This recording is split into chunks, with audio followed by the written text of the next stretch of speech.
তাহলে দুঃখ হলে দীর্ঘ নিঃশ্বাস ফেললেও শাশুড়ি জিজ্ঞাসা করে, বৌমা আমার ছেলে আয়ান কি খুব কষ্ট রেখেছে নাকি? তুমি এত জোরে জোরে হাই নিঃশ্বাস পড়ছে কেন তোমার? ও মায়েরা বলছে, বুড়িমা আচ্ছা আমি একটু দুঃখে কাঁদতেও পারবো না? জানো বুড়িমা, আমি কাঁদতে পারি না, নীল আকাশের দিকে তাকাতে পারি না, নীল শাড়ি পরতে পারি না। কি বলবো তোমার বুড়িমা, খুব কষ্ট হয় গো বুড়িমা, খুব কষ্ট হয়। পাখিনী মাঝাদে বসতি আমার, পাখিনী মাঝাদে বসতি আমার, নাছাড়ি দীঘল ছাপ, কি কব বিশেষ, কি কব বিশেষ আঙিনা বিদেশ না পড়ি নীলিমা,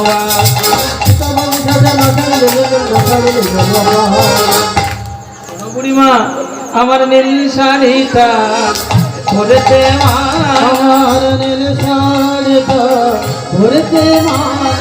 আচ্ছা আচ্ছা, শাশুড়ি তো অনেকের ছিল মায়েরা। আচ্ছা শাশুড়ি কি ঠিক করে দিতেন কোন শাড়িটা পরবে না পরবে? হ্যাঁ, রাধারানীর শাশুড়ি যে জটিলা ছিলেন তিনি ঠিক করে দিতেন, বৌমা তুমি নীল শাড়ি পরবে না, নীল আকাশের দিকে তাকাবে না। চিন্তা করুন মা, কত দুঃখ বলেন। আমার নীল শাড়িটা পরেতে মা, আমার নীল শাড়িটা পরেতে মা, আমার নীল শাড়িটা পরেতে মা, আমার নীল শাড়িটা পরেতে মা। কালার কথা মনে পড়বে বলে নীল শাড়িটা পরতে মানা। কি কব বিশেষ, আমি কি কব বিশেষ আঙিনা বিদেশ না পড়ি নীলি বাবা, কি কব বিশেষ না ছাড়িলে না ছাড়িলে ভগবান। এটা হলো আমার প্রথম দুঃখ। দ্বিতীয় দুঃখ কি জানো বুড়িমা? আমি যখন বিকাল হয় যমুনার ঘাটে যাই, তখনকার দিনে তো এত টাইম টেবিলে জল আসতো না, আমার টাইম করে জল আসতো না। তখনকার দিনে যমুনার জল সবাই আহার করতো, সেবা করতো।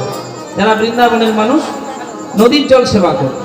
হ্যাঁ, তো এইবার দাদাজি বলছে এটা আমার প্রথম দুঃখ, আমাকে নীল শাড়ি পরতে দেয় না, নীল আকাশের দিকে তাকাতে দেয় না। দ্বিতীয় দুঃখ হলো আমি যখন বিকালবেলা কাঁকে গাগরিটা নিয়ে যমুনার ঘাটে যাই, পাড়ার যত লোক আছে আমাকে দেখে সবাই ঠাট্টা করে। ওই যে যাচ্ছে, ওই যে কৃষ্ণ কলঙ্কিনী যাচ্ছে, কালার ভর মে জলদনা হেরি,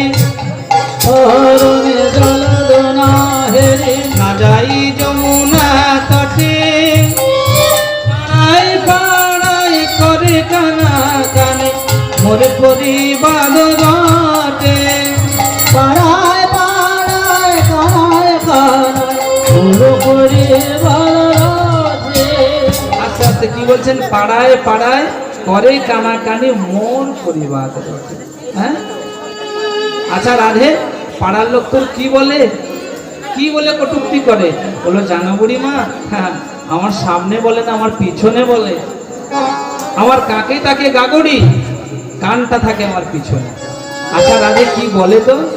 আমায় কৃষ্ণ কলঙ্কিনী বলে, আমায় কৃষ্ণ কলঙ্কিনী বলে, কৃষ্ণ কলঙ্কিনী বলে, কৃষ্ণ কলঙ্কিনী বলে। আমি কানু ভালোবাসি বলে, কৃষ্ণ কলঙ্কিনী বলে, আমি কানু ভালোবাসি বলে, কৃষ্ণ কলঙ্কিনী বলে। আমি কানু ভালোবাসি বলে সবাই আমার কৃষ্ণ কলঙ্কিনী বলে। আমি কাকে গাগরিটা নেই, কিন্তু পিছনে সবাই আমার গলা বলি। বুড়িমা আমি সব শুনতে পাই, আমার ঘোমটা দেয়া থাকলে কি হবে, কানটা থাকে পিছনে। হ্যাঁ, আমাকে সবাই দেখে কটূক্তি করে, আমার ভীষণ খারাপ লাগে গো বুড়িমা। এটা হলো আমার দ্বিতীয় দুঃখ। আচ্ছা বুড়িমা তুমি তো আমার দুঃখের কথা শুনলে, আচ্ছা তুমি বলো দেখি আমার প্রাণ গোবিন্দের বদন দর্শন করাতে পারবে? দেখি দেখি পারি কি না পারি। নিন্দুকের মুখে অনল ভিজায়, নিন্দুকের মুখে অনল ভিজায়, যাইব বন্ধুর পাশে, যাইব বন্ধুর পাশে, যথা থাকে কপালে তাই হবে মন, যা থাকে কপালে তাই হবে মন, যা থাকে কপালে তাই হবে মন। ওই যা থাকে কপালে তাই হবে মন। কহে উদ্ধব দাসে, কহে উদ্ধব দাসে। বলছে যা থাকে কপালে তাই হবে মোর, কহে উদ্ধব দাসে। ও মায়েরা, কপালে যা আছে তাই হবে, হবে না মা? হ্যাঁ, ভাবছো বসে চলবে কিসে? তুমি ভাববার কে? যার ভাবনা সেই ভাবছেন, তুমি ভাবো তাকে। ঠাকুর অনুকূল চন্দ্র বলছেন তার বাণীতে, ভাবছো বসে চলবে কিসে? তুমি ভাববার কি? যার ভাবনা সেই ভাবছেন, তুমি ভাবো তাকে। শুধু তাকে ভাবলেই তোমার হয়ে যাবে। হ্যাঁ ও মায়েরা, এই যে ধাতার বিধাতা যারা আমাদের কপালে লেখেন গো মা, হ্যাঁ বিধাতা আমাদের কপালে লেখেন তো।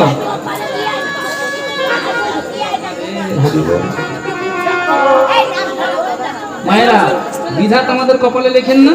লেখেন তো। তো ধাতা একদিন দাদাকে বলছে, দাদা তুই যে আমার কপালে কি লিখে লিখেছিস? আচ্ছা তোরা সবার কপালে লিখিস বটে, কিন্তু তোদের লেখাপড়া ভালো না। আচ্ছা বল দেখি, বাবা বেঁচে থাকতে ছেলে যদি মারা যায়, বাবা বেঁচে থাকতে যদি মেয়ে মারা যায়, তাহলে কষ্ট হয় না? আচ্ছা লিখতে পারিস না যে বাবা মরে যাওয়ার পরে ছেলে মেয়ে মরবে? হ্যাঁ, বাবা মা বেঁচে থাকতে তার সেই কপালে লিখে দিলি বাবা বেঁচে থাকতে তার মেয়ে মারা যাবে, ছেলে মারা যাবে। তোদের এই লেখাটা ভালো নয়, একদম লেখাটা ভালো নয়। হরি বল, হরি বল, হরে কৃষ্ণ।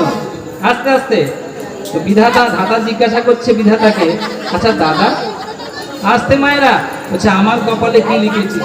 খুব গুরুত্বপূর্ণ কথা শুনুন মায়েরা। বলি না আমরা আমাদের কপালে ছিল, বলি না মাঝে মাঝে বলি তো। ধাতা বলছে, দাদা তুই আমার কপালে কি লিখেছিস? বললো, ভাই শোন, আমি ভুল লিখি না, আমি যা লিখি ঠিক লিখি। আচ্ছা বেশ, আমার কপালে তুই কি লিখেছিস? বলছে, তোর কপালে লিখেছি তোর ছেলে তোকে বিবাহ দেবে। তোর মাথার গন্ডগোল হয়েছে দাদা, আমি এখন বিয়েই করিনি, আমার ছেলে আমার কি বিবাহ দেবে? শোন দাদা, আমি এই জগতে প্রমাণ করব যে তোরা সবার কপালে ভুল লিখিস। কারণ আজ থেকে আমি সংসার ত্যাগী হব, কোনো দিনও বিবাহ করব না। দেখবো আমার কি করে ছেলে পিলে হয়, আর কোন ছেলে আমার বিয়ে দেয়। হরি বল মায়েরা, বোঝা গেল? আসতে হরি বল, হরি বল, হরি বল, হরি বল, আস্তে আস্তে হরি বল, হরি বল, হরি বল, হরি বল, আস্তে আস্তে। হরে কৃষ্ণ।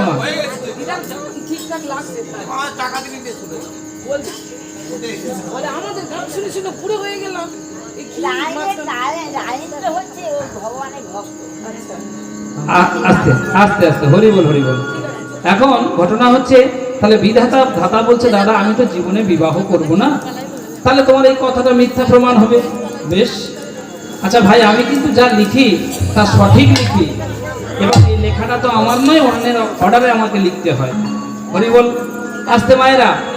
এইবার ধাতা চিন্তা করলো যে আমি সংসার ত্যাগী হয়ে চলে যাব বনে, তাহলে আমার আর বিবাহের প্রয়োজন নেই, আর বিয়ে না হলে আমার ছেলে পুলে হচ্ছে না, আমার বিয়ে বা বিবাহ বা দেবে কি করেছে? মায়েরা চলে গেল। যাবার সময় সাধু বেশ ধারণ করেছে, হস্তে একটা কুমণ্ডল নিয়েছে, নিয়ে জঙ্গলে যাবেন তো জঙ্গলে পার হওয়ার জন্য নদীর পথ ধরেছেন, নৌকা করে যাচ্ছেন। আর নৌকা করে যাওয়ার সময় এখন হঠাৎ প্রস্রাব পেয়ে গিয়েছে, আস্তে খুব জোরে প্রস্রাব পেয়ে গিয়েছে। যাবার পরে তাহলে কি করছেন, ওই হাতে কুমণ্ডলটা ছিল, চিন্তা করলেন গঙ্গার উপরে তার প্রস্রাব করা যায় না, তাহলে এই কুমণ্ডলে প্রস্রাব করে, কুমণ্ডলে ছিল ফুল, হ্যাঁ, সেইটা নদীতে ভাসিয়ে দিয়ে জঙ্গলে চলে গেল। জঙ্গলে গিয়ে সাধনায় রত হলো ধাতা।